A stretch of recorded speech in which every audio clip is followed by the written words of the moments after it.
class of the day. I had 120 students that, and I'm looking at these 40 kids and I'm thinking like, wait a minute, which ones are actually going to make it?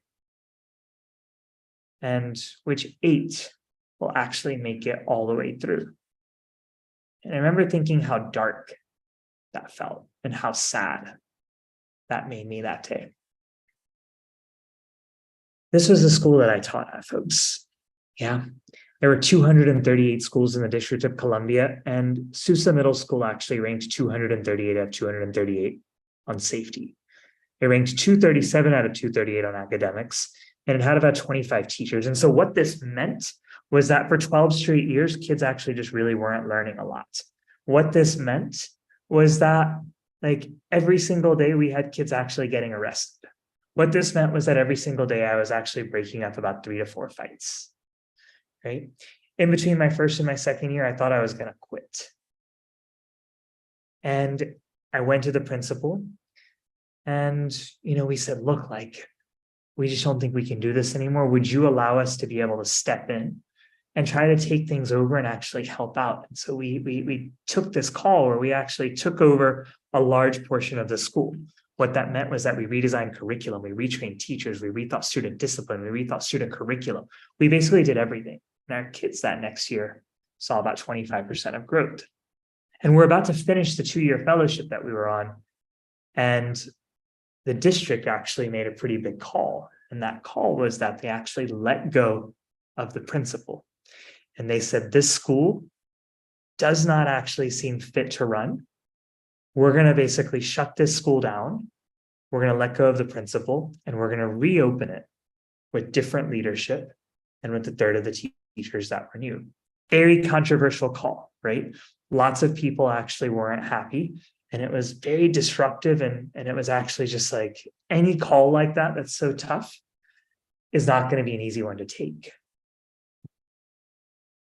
Fast forward 14 years. And this is where the school was at as of 2020. 28 out of 238 on safety, 36 out of 238 on academics, 25% increase in reading and math. It was a little bit of a drop from where it was. Before that, it was actually at number 12 for a while. But when you look at where that was compared to 2006, look at the jumps. And so the question is, what's underlying that? And why do I tell you this story to start off with? Well, I think it's because it's left me with a couple of big things that honestly have fueled why I continue to do this work today. And have fueled a lot of basically how I approach this work. Well, one is it taught me that schools matter. Right? Like schools can be either highly catastrophic for kids or they can be transformational for kids. And we have examples of both. But it also taught me that leadership matters, right? Like the people within a school matter so, so much. And the truth is that the people leading schools matter so much. But it also taught me that examples matter. See, examples hold the power to be able to basically change what people believe is possible with kids. And every example of a transformational school that we have has the potential to really be able to shift what people think is possible. And that matters so much because that changes the conversation about what kids, especially kids from disadvantaged backgrounds, are capable of when you change the conversation. And over the years, folks, I have been reminded of this truth over and over again. I was reminded just last week when we were in the UK with our entrepreneurs and we were visiting schools, and I saw this school and I saw this incredible example of a school working predominantly with kids coming from low-income backgrounds and sitting there looking at kids learning at high levels, receiving actually one of the best examples of an education that I've seen. And I thought to myself, wow, this example where hundreds of kids in this school are receiving something transformational, it matters. I thought about that when I was in High Tech High, a school in San Diego about 2 months ago. And I walked out thinking wow, this school is just shifting what people think kids can do. And that matters. That matters, especially when you think about the fact that 60% of the kids in this school come from low-income backgrounds. It matters because it shifts what kids think they're capable of, it shifts what adults think kids are capable of. I think about that right here in India. And I think about that when I look across our educational system. And I look at the fact that it feels like we are very, very far away from where we need to be. I think about that when I look at what happened through the pandemic, what things like the USER report continue to tell us about kids across the country. And I think about it when I think about the fact that, wow, like we have a long way to go. And when I step back on that, I don't think, oh my gosh, we're going to be able to basically change the educational outcomes for 260 million students overnight. What I instead think about is that every example of success that we can put into the ecosystem matters because it changes what people believe is possible. What examples do is they change the conversation. That's the story. And so here's a case for reinvention. Well, Gallup, an organizational survey, and some of you who've engaged with me have actually engaged with this before. And if you have, I'm going to actually do a bit of a rejog of your memory. They do this survey every single year, and they've been doing the survey for 60 straight years. And the first time they started doing the survey was in 1963. And they asked employers across the world one question: what are the top 3 skills that kids graduating should have as they enter the workforce? I'm going to say it again. What are the top 3 skills that kids graduating should have when they enter the workforce? Here's my question to you. Come on over to the chat box with me. Everybody, please. Over to the chat box. What do you think employers said in 1963, 60 years ago? Top 3 skills graduates should have as they enter the workforce. Shrey says communication. Good to see you, Shrey. Thank you for that. So communication. What else? What are the top 3 skills? 1963. I need you to rewind 60 years. Got engineering, academic excellence, got some counting, writing, speaking, got some innovation, communication skills, communication, critical thinking, flexibility. Some people actually say look, they wanted the same thing. Confidence, got leadership, empathy, creativity, literacy, and numeracy. So check this out.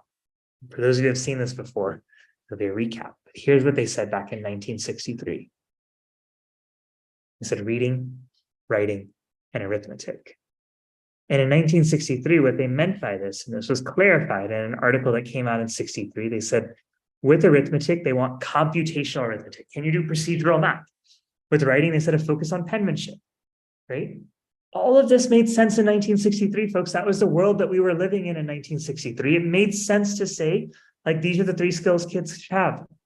Fast forward to 2022. What do you think they said 59 years later? What do you think they said? Come back over to the chat box with me.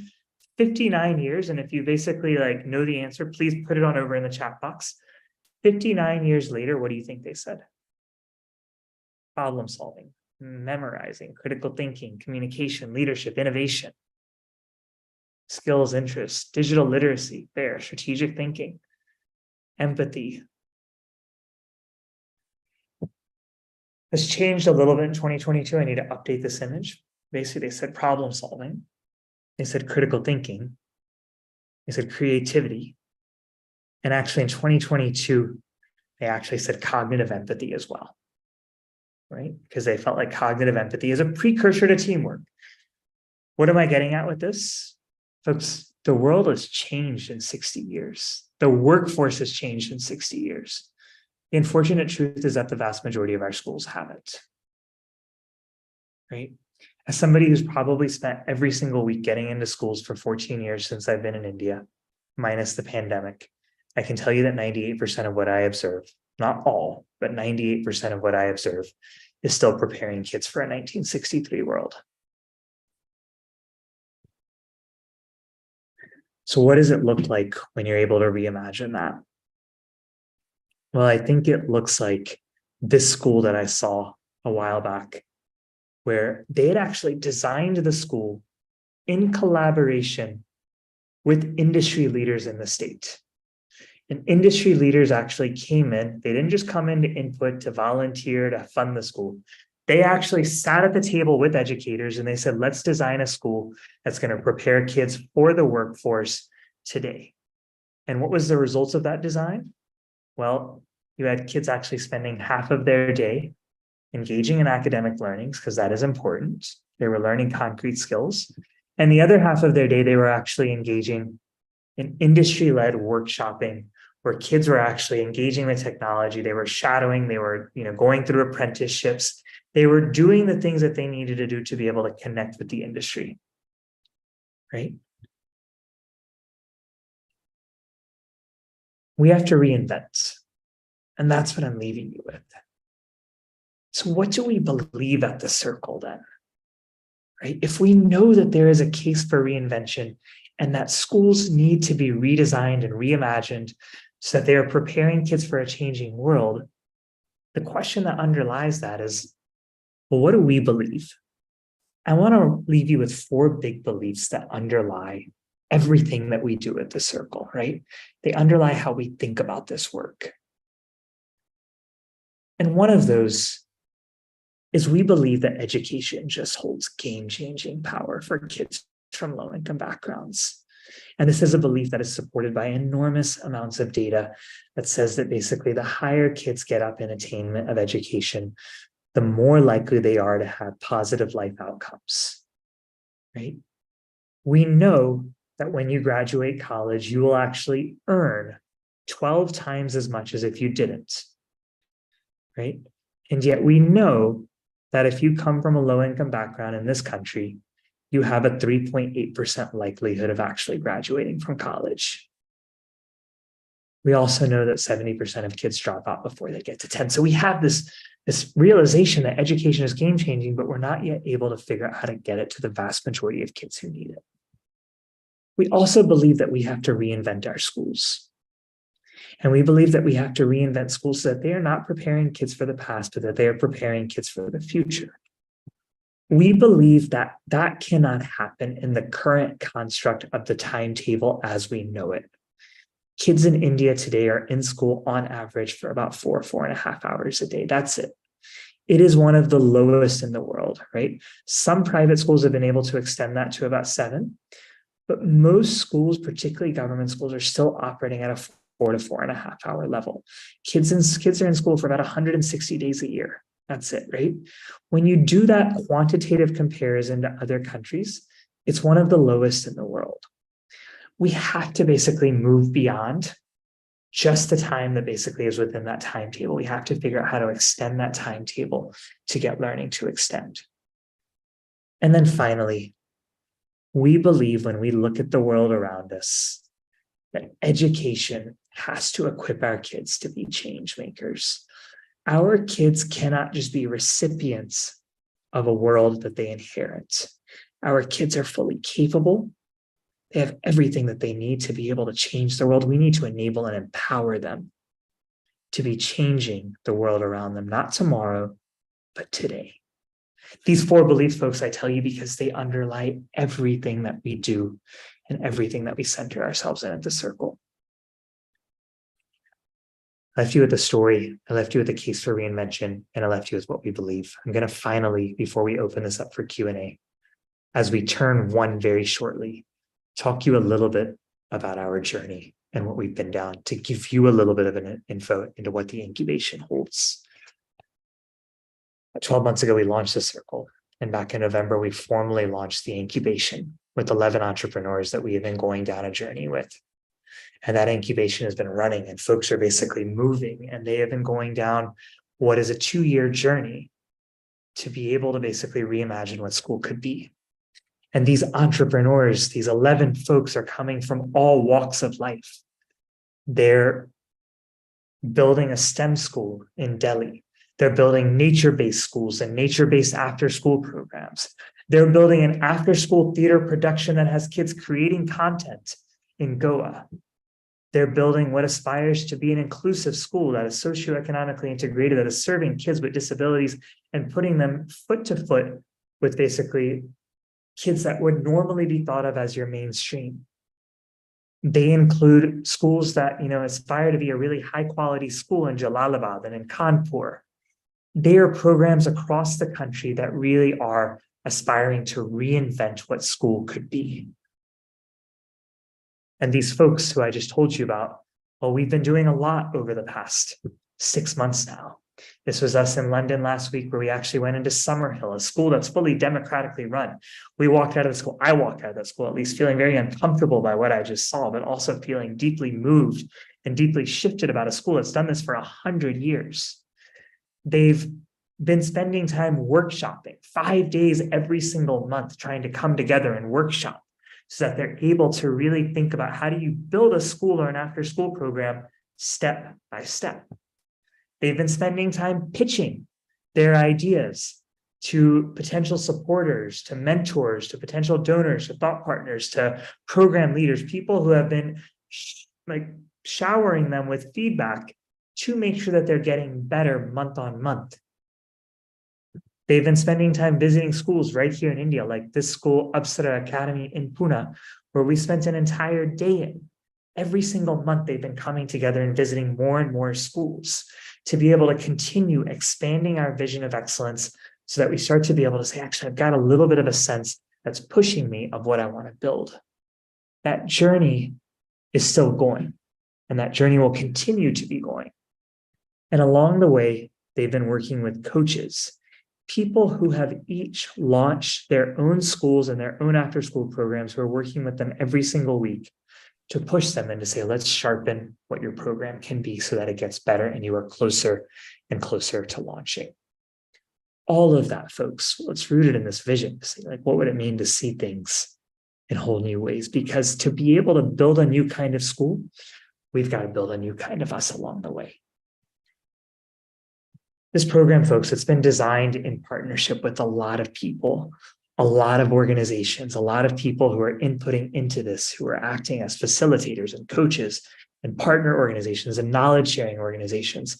A lot of these people are people who have built schools themselves. Some of them have built networks of schools. Some of them have basically spent lifetimes thinking about how do you redesign schools. And all of these folks have come on as partners, as facilitators, as people who are inputting into how do you actually make this program that will then be able to allow folks to be able to push boundaries. And when you pull all of that together, well, it has several components that I've just mentioned.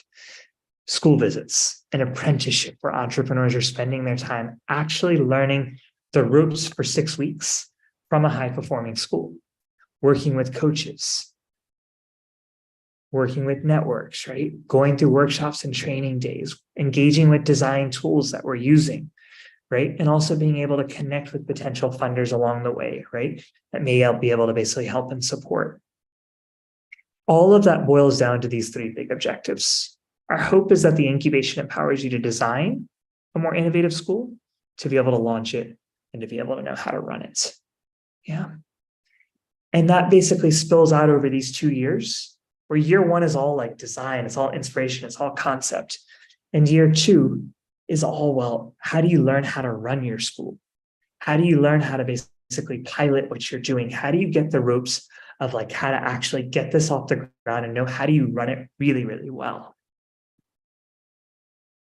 The last thing I'm going to leave you with before I stop. Yeah.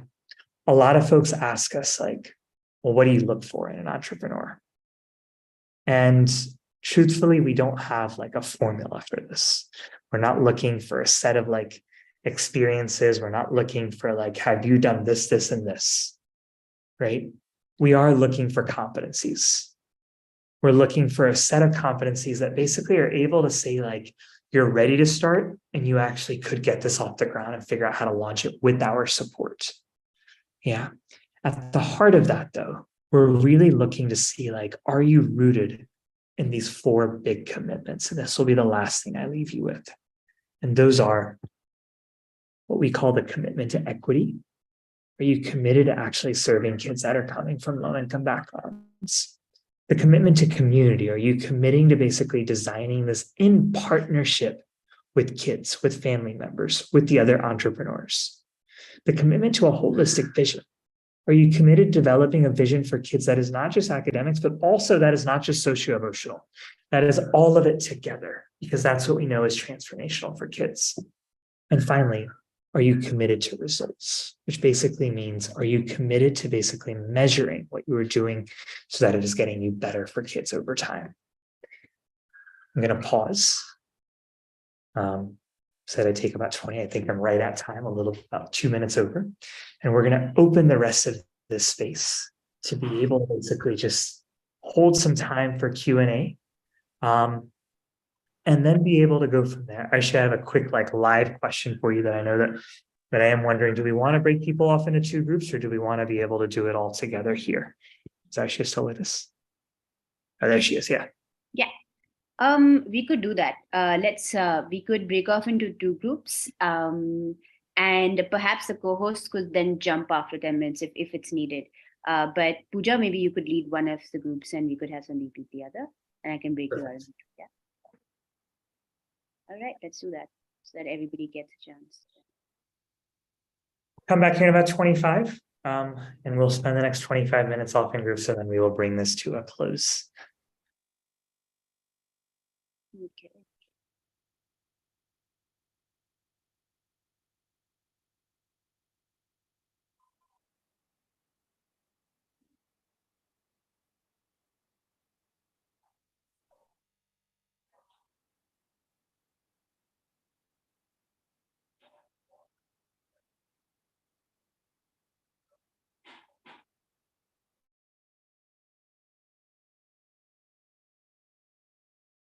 All right. Oh, Deep, you can take room 1, Pooja. okay, got it. Okay. I'll go into group 1. Yeah. Perfect. See you shortly.